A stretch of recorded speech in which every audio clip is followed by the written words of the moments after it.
Hey guys, আসসালামু আলাইকুম। আশা করি সবাই ভালো আছেন, আমরাও ভালো আছি। তো আজকে এসে পড়লাম নতুন আরেকটা ভিডিও নিয়ে। তো সামনেই তো শীত চলে আসতেছে। তো শীতের আগে আমরা নানু বাসায় অনেক ধরনের পিঠা খাওয়া শুরু করেছি। অনেক পিঠা, অনেকগুলো পিঠার ভিডিও কিন্তু আপনাদের সাথে আমরা শেয়ার করছি।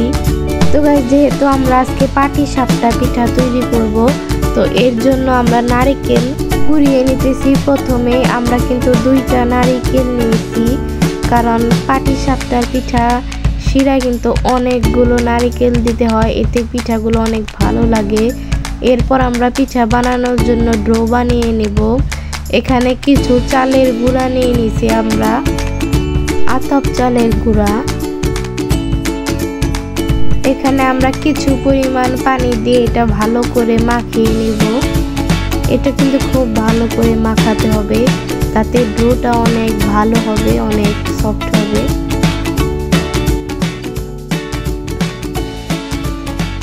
কিছুক্ষণ মাখানোর পর আমরা ডোটা রেখে দিয়েছি। এরপর আমরা শিরাটা বানিয়ে ফেলবো। তো এখানে আমরা 2 কাপ পরিমাণের মতো চালের গুঁড়া নিয়ে নিছি আর অনেকগুলা নারকেল।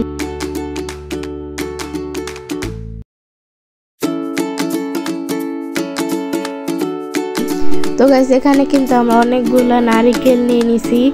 এরপর এখানে আমরা হাড়ের গুড় দিয়ে দিব। সবাই সবার মিষ্টিটা পরিমাণ মতো দিয়ে দিবেন।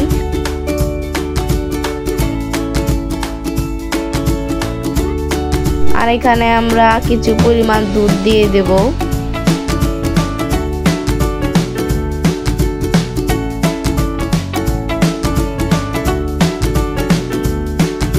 দুধ দেওয়া হয়ে গেলে এটাকে আমরা খুব ভালো করে মিশিয়ে নিব। খুব ভালো করে মিশিয়ে নিতে হবে শিরাটা। তো গাইস, অনেকেই তো অনেক রকম করে বানিয়ে খান, আমাদের মতো বানিয়ে খেয়ে দেখবেন অনেক ভালো হবে। তো গাইস, এখানে আমরা কিছু পরিমাণ লবণ আর এখানে পানি দিয়ে দিছি। এরপর এটা ভালো করে মিশিয়ে নেব আবারও। শিরাটা তৈরি হওয়ার পর এটা আমরা রেখে দিয়েছি। এখানে কিন্তু আমরা পরিমাণ মতো কিছু চালের গুঁড়া নিয়ে নিয়েছি, যেহেতু আজকে আমরা 2 রকমের পাটিসাপটা বানানো আপনাদের সাথে শেয়ার করব। তো এখানে গাইস কিছু পরিমাণ লবণ দিয়ে দিয়েছি, এখানে কিছু পানি দিয়ে দিয়েছি। এরপর এটা খুব ভালো করে কিছুক্ষণ মাখিয়ে নিতে হবে। প্রথমে কিন্তু আমরা আরেকটা ডো বানিয়েছি, এখানে আমরা আরেকটা ডো বানাবো। তো গাইস, এখানে এটা কিন্তু খুব ভালো করে মাখানো হয়ে গেছে। এই ডোটা দেখতে কিন্তু পুরো রঙিন হবে। তো এখানে আমরা কিছু নারকেল ব্যবহার করব। নারকেলটা দেওয়ার পর ভালো করে মাখিয়ে নিতে হবে। ডোটা পুরো ভালোভাবে মিশিয়ে নিতে হবে, কারণ এটা রঙিন ডো হবে। তো এখানে ভালো করে মিশিয়ে নেওয়ার পর এখানে আমরা কিছু হাড়ের গুড় দিয়ে দিয়েছি। তো হাড়ের গুড় দেওয়ার পর কিন্তু দেখতেছেন এটা খুব সুন্দর একটা কালার চলে আসছে।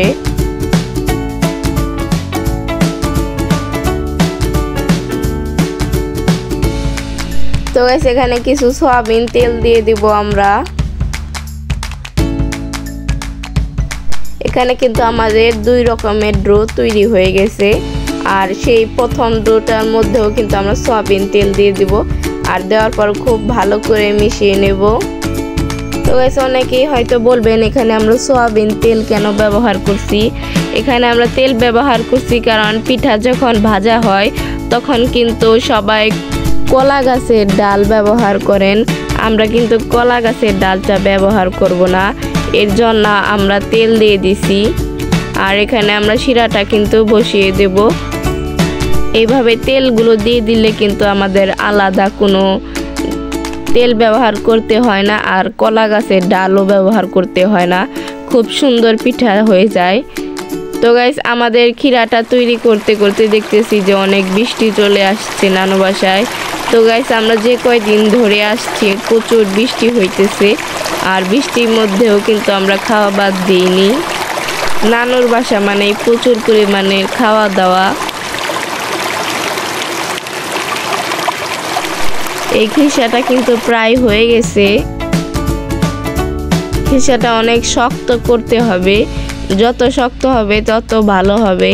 দেখতেছেন এটা কিন্তু পুরোপুরি তৈরি। এখানে আমরা পিঠা তৈরি করার জন্য ডোটা নিয়ে নিয়েছি। এখন আমরা পিঠাগুলো দিয়ে দিব। কড়াইতে। তো গাইস দেখতেছেন এখানে আমরা আলাদা কোনো তেল ব্যবহার করিনি, খালি কড়াইতে কিন্তু আমরা পিঠা দিয়ে দিয়েছি। আর এটা আমরা হাত দিয়ে ঘুরে খুব সুন্দর একটা বৃত্ত আকার দিয়ে দিয়েছি। কিছুক্ষণ পরে দেখতেছেন আমাদের পিঠাটা কিন্তু তৈরি হয়ে গেছে। এখন এখানে আমরা পিঠাটা দিয়ে দেব। এরপর আস্তে আস্তে খন্তার সাহায্যে পিঠাটাকে উল্টিয়ে নিতে হবে। এখন আমাদের প্রথম পিঠাটা কিন্তু হয়ে গেছে। এইভাবে আমরা প্রায় অনেকগুলো পিঠা বানিয়ে নেব। তো গাইস আমাদের মতো করে কিন্তু আপনারা খুব সহজে এই পিঠাটা তৈরি করতে পারবেন। এটা খেতে যেমন মজাদার, দেখতেও অনেক বেশি সুন্দর। তো গাইস আমার ভিডিওটা যদি আপনাদের কাছে ভালো লাগে তাহলে লাইক করা তো অবশ্যই ভুলবে না, আর কমেন্ট করেও বলে দেবেন ভিডিওটা কেমন হলো। আস্তে আস্তে কিন্তু আমাদের প্রায় অনেকগুলো পিঠা তৈরি হয়ে গেছে। এটা কিন্তু আমরা বড় একটা থালায় নিয়ে নিছি পিঠাগুলো। এখানে আমরা সাজিয়ে রাখবো সবগুলোই পিঠা। তো গাইস এখানে যে আমরা আলাদা করে ডো বানিয়েছিলাম সেটা দিয়েও এখন আমরা পিঠা তৈরি করে ফেলবো। যেহেতু আমরা কিছুক্ষণ আগে ডোটা বানিয়ে রাখছিলাম, তো ডোটা কিন্তু শক্ত হয়ে গেছে। তো এখানে আমরা হালকা পরিমাণের পানি দিয়ে ডোটাকে গুলিয়ে নিলাম। তো এখন এই ডো দিয়ে আমরা পিঠাটা বানাবো। এই ডোটা কিন্তু যেহেতু আমরা নারকেল ব্যবহার করছি, পুরোপুরি আলাদা অন্যরকম একটা রং চলে আসবে, অনেক মজাদার হবে পিঠাটা। তো গাইস দেখতেছেন খিরসাটা কিন্তু অনেক শক্ত হয়েছে, আর এটা দেখুন আমরা পিঠা তৈরি করে ফেলবো। তো গাইস এটা কিন্তু দেখতেছেন অনেক সুন্দর রং চলে আসছে, পুরো আলাদা ধরনের হয়ে গেছে। এই পিঠাগুলো বানানো খুব সহজ, খুব সহজে আপনারা বানাতে পারবেন। আর এই পিঠাগুলো অনেক মজাদার, আমরা সবাই অনেক পছন্দ করি, আপনাদেরও ভালো লাগবে, ছোট থেকে বড় সবারই ভালো লাগবে।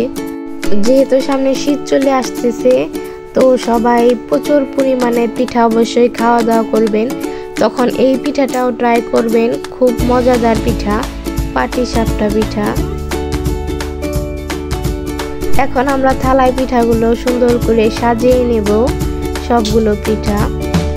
আমরা প্রায় এখানে অনেকগুলো পিঠা তৈরি করছি, 2 রকমের পিঠা, 2টার কিন্তু আলাদা আলাদা স্বাদ হবে, কারণ যেহেতু আমরা এটায় নারকেল ব্যবহার করছি ডোতে। এটা খেতে অনেক ভালো লাগবে। তো গাইস আমি একবার খেয়ে তো পাগল হয়ে গেছি।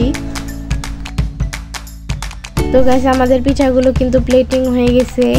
এরপর আমরা ছাদে চলে গেছি ছবি তোলার জন্য এবং খাওয়ার জন্য। সবাই তো খাওয়ার জন্য বসে আছে, অনেক মজাদার পিঠাগুলো। তো গাইস দেখতেছেন বড় বড় ভাই বোন, তাও এদের দুষ্টামি বন্ধ হলো না, কেমনে ঝগড়া করতেছে।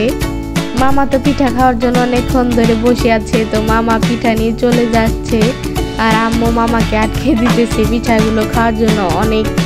তো ফাইনালি মামা এখন পিঠা খাবে। তো গাইস আমার ভিডিওটা যদি সবার ভালো লাগে তাহলে সবাই লাইক, কমেন্ট এবং সাবস্ক্রাইব করে দিবেন, পাশে থাকা বেল আইকনটা বাজিয়ে দিবেন, যাতে আমার ভিডিও ছাড়ার সাথে সাথে আপনাদের কাছে নোটিফিকেশন যায়। আল্লাহ হাফেজ।